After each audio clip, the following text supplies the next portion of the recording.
Welcome to the Impact in Charlotte podcast, where we believe you need to show up to go up, grow yourself to grow your business and your community.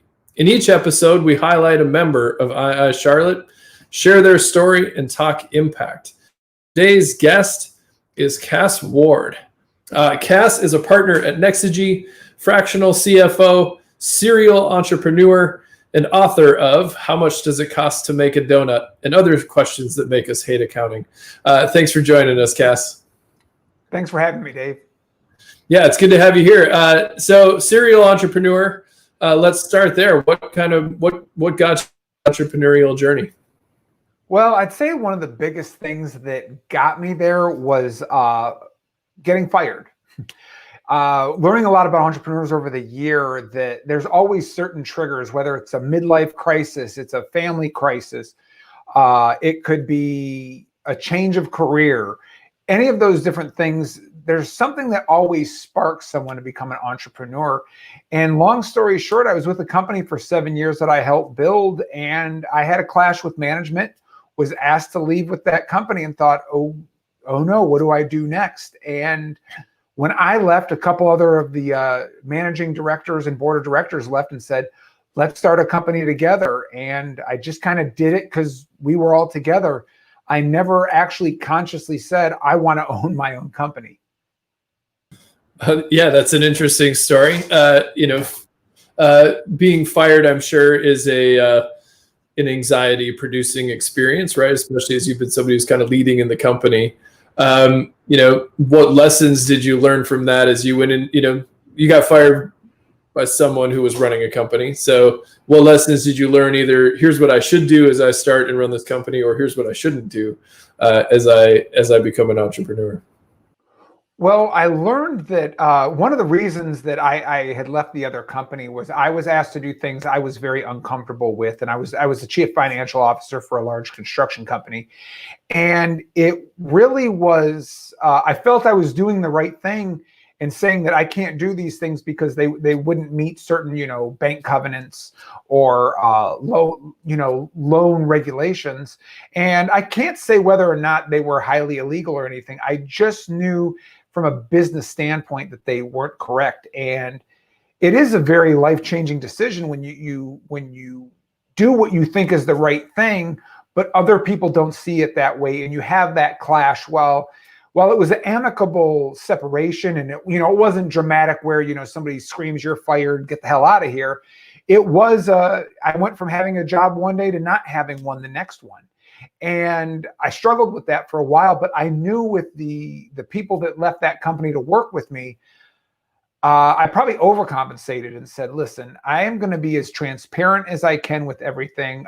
Unbelievably honest. And even if I give you the bad news and you guys don't want to be business partners with me anymore, that's fine. I'm going to stick to doing these things. And I'll be honest, I didn't do so with confidence. I was like, what if this company's losing money and I'm the one telling them that, it's losing money?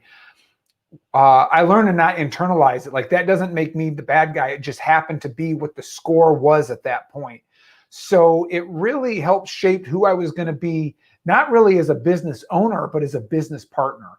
And that came with challenges because nobody has a business partner, let alone I went in with 3 partners, and it's like we all agree and everything's great going forward. Even when things were great right out of the gate, we argued. And it took a lot of that transparency, and not only, giving the facts and figures, but figuring out how to communicate it to where everybody was on the same page. Yeah, you mentioned a lot of really great nuggets in there. You talked about, transparency, which was this, kind of value you wanted to represent. You talked a little bit about internalizing versus being able to do that. You also talked about, being able to rumble a little bit with fellow business owners. I want to pick up on the transparency piece because it speaks a little bit to kind of what you valued as a person, right? Like the type of company culture you wanted to create. How have you seen as you've now, been a serial entrepreneur, you've started multiple businesses, you've been engaged in multiple businesses. How does culture play a role, or how do you work to create culture in your organizations? So breaking down transparency, which, it's a very broad term, but when you're taking a look at accounting and what the information people want, I probably spent the first 10 years of my career just in accounting, producing financial statements, providing them to management or business leaders, and literally just saying, here you go, you made money, you lost money. Here's your expenses, here's your income, this is your assets, here's your liabilities. And I got frustrated for years because a lot of times I found business leaders would say their go-to answer was, these numbers are wrong. And I didn't have a lot of confidence. And all I thought was like, man, I really must have messed up. Like, how do I go through this? And I thought I wasn't being transparent. And I'd go back, I'd redo all the work and come up with the same numbers. And I was like, they can't be wrong. I redid it. You'd take it. Whether they liked the results or they didn't like the results, none of the numbers were ever wrong. The numbers were right on, but it wasn't information they could do anything with. Just revenue, expenses, net income. People wanted to know how their business was doing and how it was performing. So the real level of transparency wasn't whether or not they could see the real numbers. It was figuring out what real numbers it was, whether they wanted to see sales, how much were we making per unit, not over an entire month. If they wanted to see how variable labor was to an expense. And the big trial and tribulation for me was my original business partners were engineers. And engineers don't want any information. They just want to know how something works. They'll provide their own information. So I'd provide all these financial statements. And they were like, yeah, but how does this work? How did we get here? What did we do? So I spent probably 2 or 3 years pulling my hair out, working with engineers, realizing, oh, they don't want any answers. They just want to know how things work. So then I would pull out 3 to 5 key figures, key variables to present them every month. And that was all it mattered. And as the business changed, those numbers changed. Early on, it was number of projects that went out the door. Then it went out into revenue per each individual work type, whether it was design or inspection. And as the company evolved, they actually realized the key numbers were the number of hours worked versus the number of the amount of revenue. And from there, they would do all of their analysis, but that's how they could formulate success. At the end of the day, they weren't really caring whether or not the net income was high or low. They just wanted to know that they were productive and efficient.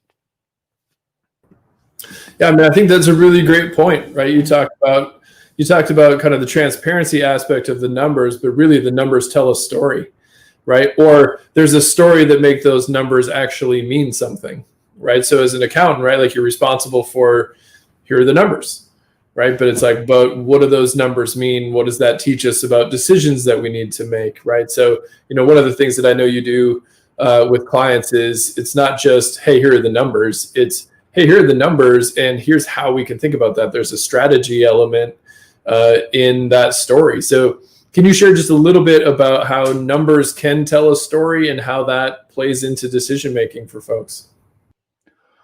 So at the end of the day, all accounting is scorekeeping. It really is gathering all of the information to say at the end of the day, we won or lost. And it's information gathering. So very early on, what happens is people hire an accountant, they hire a financial analyst to say, hey, tell me if I made money or lost money. And they start collecting all of this information, but sometimes they're doing it retroactively. So by the time they hire that first accounting person, all of the information comes in and you're reporting on everything that happened in the past. What happens is you want to start taking a look at the numbers that you can to make a decision every single day. And I've had clients that we've put in new practices all along the way to figure out how can we be better at what we do? And what is it that we do better than everybody else? Well, that opens up a whole can of worms. And people say, well, it'd be nice to know how much time we spent per project.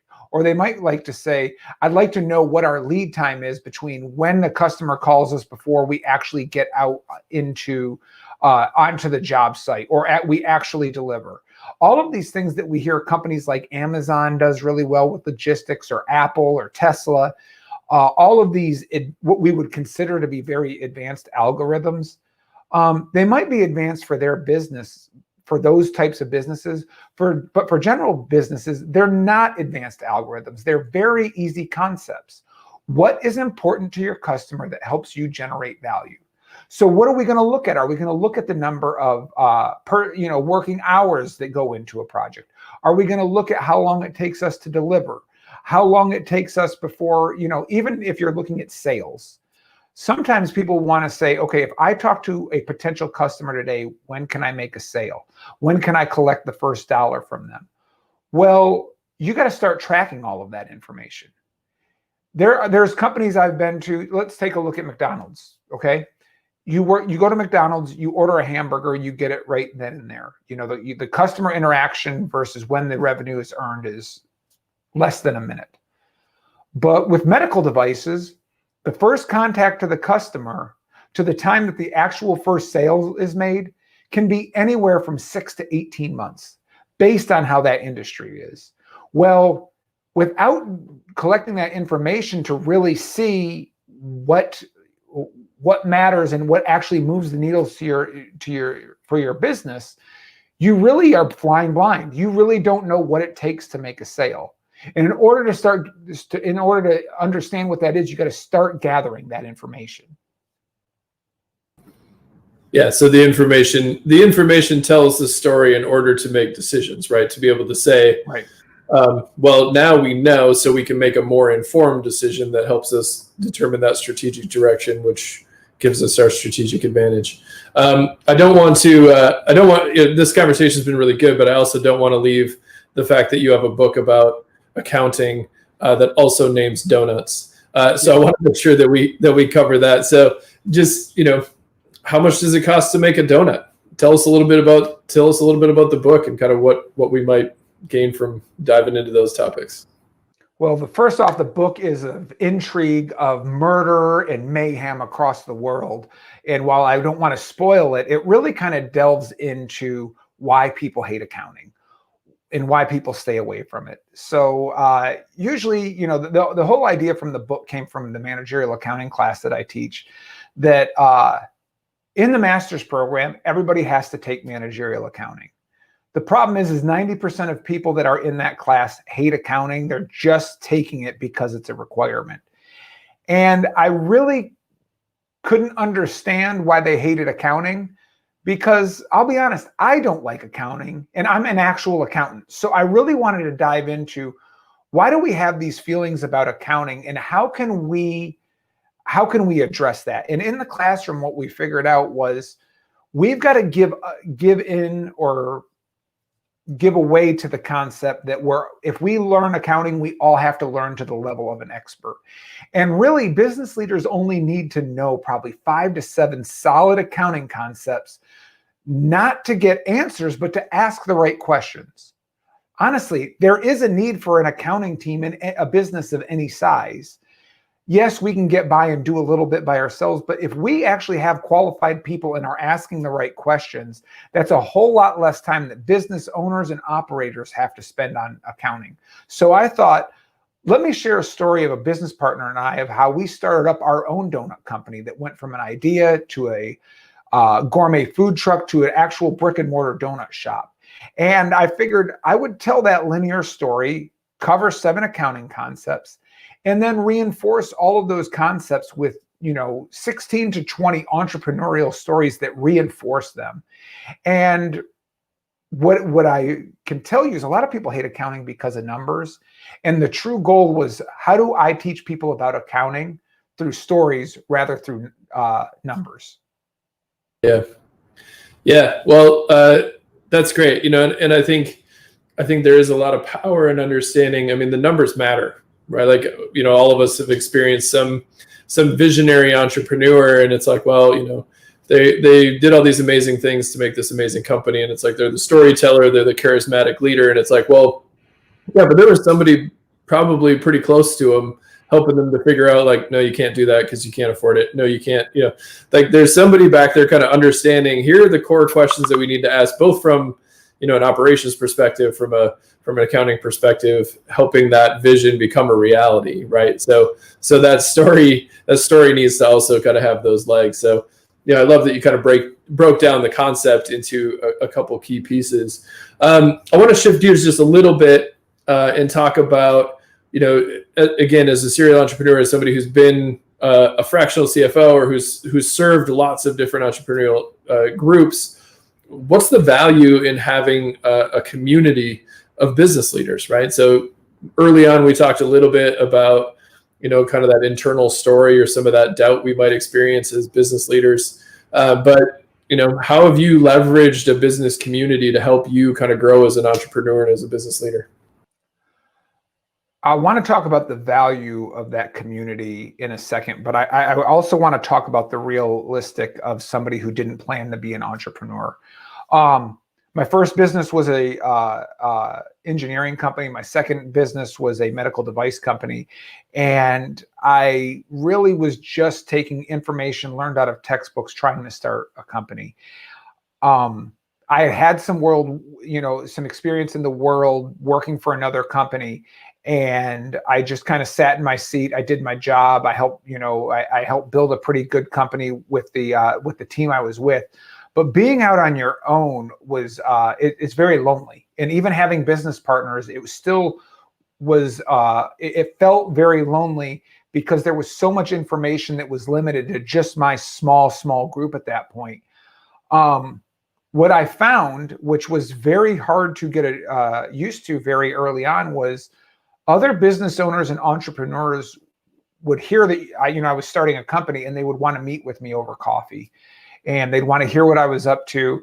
And it was very hard to get used to. I really was uncomfortable. I was like, what are they trying to sell me? What do they want from me? And it took me probably a good 3 to 6 months to realize that other business owners and entrepreneurs that have been through the entire process want to help every other business owner out there. And the fact that somewhere along the way, someone gave them their break or gave them some advice or made, a connection in their network. And I really did not realize how important the entrepreneurial community is to any business owner. And whether this is your first business or your 30th year in the business, that community is extremely vital. What role it plays might be, that community plays might be, it might relate to where you are in your entrepreneurial journey. Early on, I didn't know what the hell I was doing. I didn't know where to go to get good marketing advice. I didn't know where I should spend money in manufacturing. I didn't know what HR or benefits companies to work with. And meeting through these communities, I would learn all of this information, and they'd say, you need to talk to Joe. You need to talk to Jenny. She'll help you with this. And I met one entrepreneur or business leader after another that just did nothing but provide value. And from there, I learned it's time that I have to do that. And I'll be honest, even with 6 months experience as an entrepreneur, and honestly, early on, not a successful entrepreneur at that point, people would still reach out to me so they could learn from me. And I had such limited knowledge at that time that I didn't know why anybody would want from advice, but I met a lot of other entrepreneurs going through similar struggles.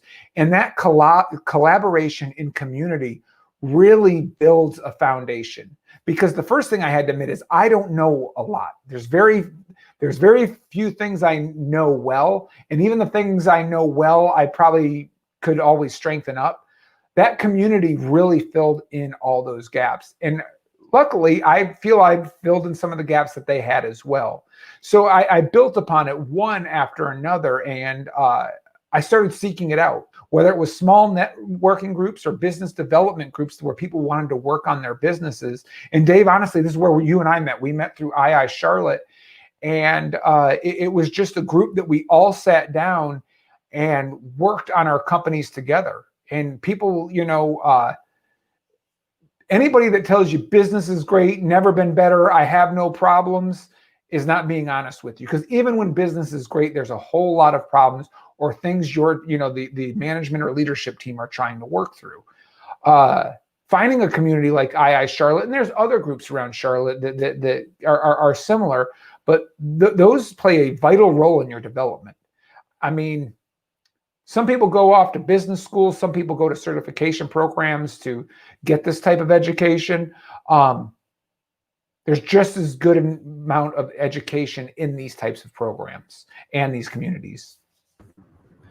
Yeah, I appreciate that. And having known you through Charlotte, I can say that I've benefited from our connection. I know I've learned a lot from you and others in that group who have shared information. And as a person who doesn't know everything, yeah. Right? If we can all admit to that, right? There's just so much to know. There's so many moving parts. There's so many aspects to running a business. You might be really strong in half of it, and the other half is like, hey, I don't know where to go, or I don't know what to do. But I think there's bravery in asking that question, and I think there's importance and power in connecting to a group of people. And like you said, I mean, I think there is an energy here of, no, we want everybody to win. We want everybody to do well. We want to help each other. Entrepreneurs helping entrepreneurs, which I think is great. I want to give you your kind of final 30-second pitch. You can talk about whatever you want to talk about. The floor is yours. Wow. This is me to get on my soapbox. Let's talk about where we're heading into 2021. Yes, I can talk about accounting all day. I can talk about planning, and I can talk about collaboration. Let's talk about going into 2021, which after putting 2020 behind us is a big deal. Let's go into 2021 committing to making some mistakes. Now, I'm not saying let's go in there to deliberately make mistakes and let's screw up everything we can. What I'm saying is let's actually make a decision to help move our businesses go forward, and not just our businesses, our careers, our family, like our health. Think of the things that you want to improve in your life and make a decision to do it. It may not be the best business decision. It may not be the best diet or workout program. It may not be the best self-help program. But go into it saying, you know what I'm doing right now isn't working exactly. Let me try something new. Does it mean we make uneducated guesses and just try something just for the sake of trying it? No. But go into something saying, you know what, if this doesn't work out, these are the reasons it may not work out. It might be my level of commitment. It might be my ability. It might be I'm not ready for it yet. But at least understand why it may be a mistake right now. Or those are the mistakes, but it may be possible to overcome it. It's no different than if you, one of my favorite sayings I've heard is not finishing a marathon isn't, worse than finishing the marathon. Not finishing the marathon is not worse than not starting for the marathon. Not starting the marathon versus not committing to the marathon is not, you eventually have to take the first step. You don't have to win the marathon. You may not even finish the marathon. Just commit to doing something. Get as far as you can, because there's a whole lot of people out there that are doing nothing. Yeah, I appreciate that. Thanks for that message. Where can people connect with you? How can they find you? Where can we find how much does it cost to make a donut?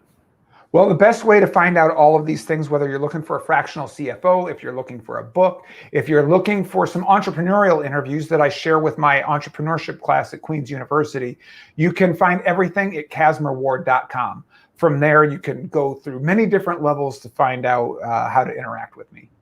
All right. Well, great. Cass, this was great. I really appreciate your time. Thanks for joining us today, and hope you enjoy the holiday season. Thanks for having me, Dave. All right. Well, there you have it. Cassmer Ward, great conversation today. All sorts of great nuggets from an entrepreneurial perspective, and a good call to action for all of us to be active in the new year. Join us next time. We're going to take next week off. We will pick up on December 29th when we talk to Michael Stahl-Smith. Thanks again for listening to the Impact in Charlotte podcast, where we believe you need to show up to go up, grow yourself to grow your business and your community. If you want to learn more about II Charlotte, visit iicharlotte.com. And remember, impact begins with II. We'll look forward to seeing you next time.